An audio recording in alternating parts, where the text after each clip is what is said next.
2 दिन पहले उनकी शादी की 8वीं सालगिरह थी, लेकिन राज भूल गया और ऊपर से घर भी लेट आया।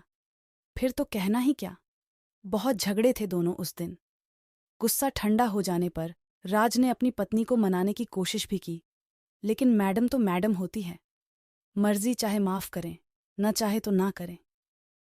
शादी के कुछ साल तक तो सब कुछ ठीक था, लेकिन धीरे धीरे प्यार की जगह कड़वाहट ने ले ली और रोमांस की झगड़े ने। अब तो एक दूसरे के प्रति सम्मान के बीच में उनका स्वाभिमान आने लगा था। एक समय था जब दोनों को लगता था कि वह एक दूसरे के बिना जी नहीं पाएंगे, मगर आज वहीं दो प्रेमी एक ही छत के नीचे अजनबियों की तरह जी रहे थे। आखिर कोई अपनी मैरिज एनिवर्सरी कैसे भूल सकता है? वो मुझे अब पहले जितना प्यार नहीं करता। सोफे पर बैठी काजल के मन में ख्याल आया।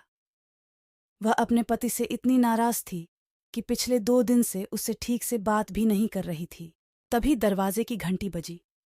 उसने जाकर दरवाजा खोला। सामने बारिश में भीगा हुआ राज खड़ा था। हाथों में फूलों का गुलदस्ता था और चेहरे पे मुस्कान।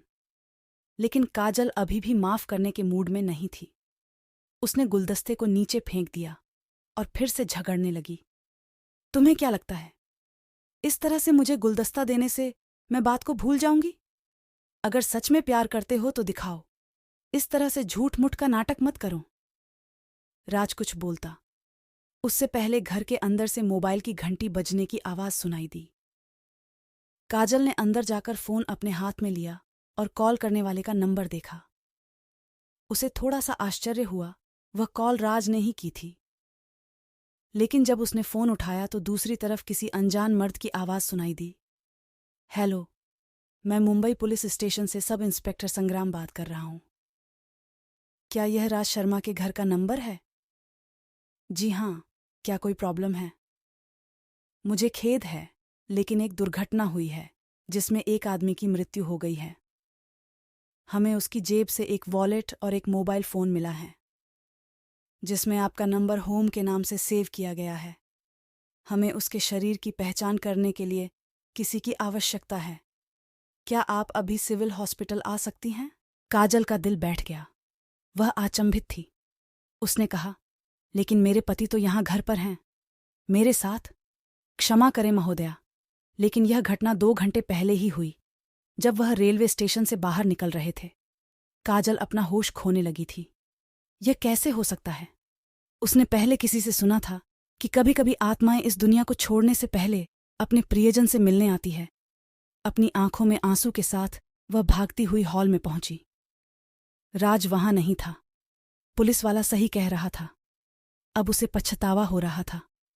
राज मरने के बाद भी आखिरी बार उसे मनाने आया था, लेकिन उसने गुस्से में आकर उसके साथ घटिया किस्म का बर्ताव किया। कितनी झल्ली हूं मैं।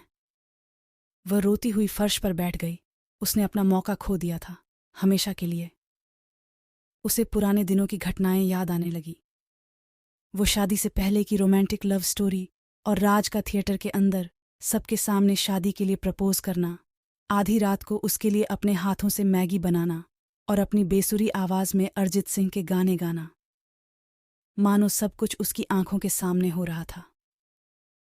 काजल ने अपनी आंखें बंद कर लीं और भगवान से प्रार्थना करने लगी। हे भगवान, बस एक बार मिला दो मुझे उससे, ताकि उसे बता सकूं कि मैं उससे कितना प्यार करती हूं। तभी अचानक बाथरूम में से आहट सुनाई दी। दरवाज़ा खुला।